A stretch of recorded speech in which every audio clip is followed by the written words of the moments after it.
Semakin berkelas, menembus batas kepuasan berkendara. All New Honda PCX, the ultimate excellence.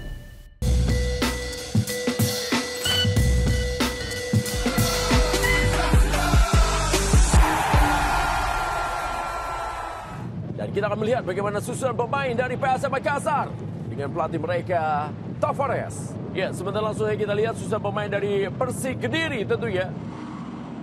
Ya, inilah dia kick off pertandingan di babak yang pertama. Baru saja dimulai oleh wasit Irfan Wahyu. Berikan peluang kali ini Ezra dan gol!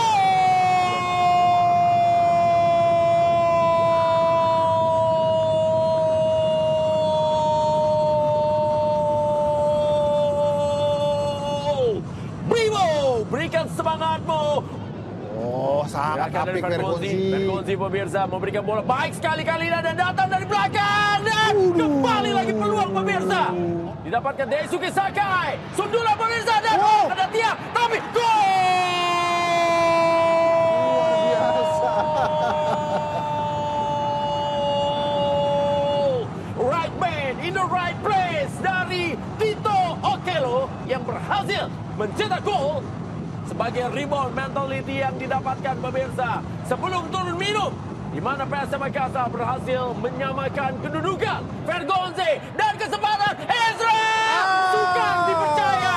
Pemain dari Persik Kediri berada di daerah pertahanan sendiri termasuk si Valente. Sementara kita bagaimana sebuah umpan.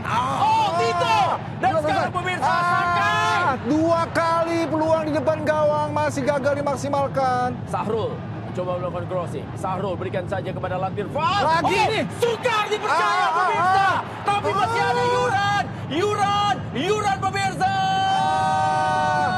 Jauh. Tiga peluang Dari dalam PSM Makassar. Betul, dalam momen yang berdekatan. Detan pada Yuran. Buang saja tanpa kompromi oleh dan wasit Irfan meniupkan peluitnya.